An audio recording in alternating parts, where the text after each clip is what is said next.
মা তুমি নিচে যাবা কখন মা? সেই তো ভোরবেলা থেকে ঠাকুর ঘরে আসো সকাল 10টা অবধি, তার মাঝে 1 ঘন্টা যাও, আবার এসেছো। হ্যাঁ, সারাক্ষণই ঠাকুর ঘরে কাটিয়ে দিলে তাহলে কী করে হয় বলো তো মা? সংসারে কি আর কোনো কাজ থাকে না?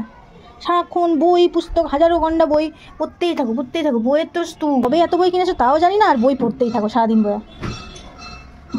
এই তো বই আর কি পড়বো, একটু গীতা পড়বো না? রোজ তো একটু গীতা পড়তেই লাগে। হ্যাঁ, গীতা শুধু পড়ো, কত হাজারো ঘন্টা বই দেখো। একটু মহাভারত পড়ি, এই যে মহাভারত দেখো না, একটু মহাভারত পড়ি। এই যে মহাভারত, বাবা মহাভারত হাজারো ঘন্টা বই পড়ো তুমি মা। তারপরে আবার এইটা হলো তোমার 2য় স্কন্ধ ভাগবত গীতার, এইটা একটু সময় তো পড়ি। আবার এটা হলো মহাভারতের, এটা 2য় খণ্ড। বাবা এটা ওটা 1ম খণ্ড, এটা 2য় খণ্ড। আবার একটু সময় একটু রামায়ণ পড়ি, পুরো সর্বনাশ। রামায়ণ পড়ি। বইগুলো একটুখানি যত্ন করতে হয় মাঝে মাঝে। মা আছে না, মায়ের পুজো করতে হয় না আমার?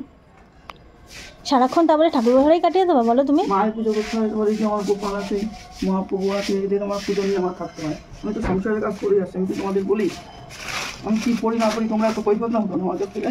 সে তো মানলাম, আমাদের মা মনসা আছে, বই পড়া সবই তো মানলাম, কিন্তু তাড়াতাড়ি করে যেতেও হয় বলো, দুটো বাচ্চা সামলে খাওয়া দাওয়া তো খেতেও তো হয়। তুমি নিজেও যেমন খাও নি, আমিও তেমন খাইনি, তুমি না খেলে তো আমিও খেতে পারি না, তাহলে খেতেও তো হবে।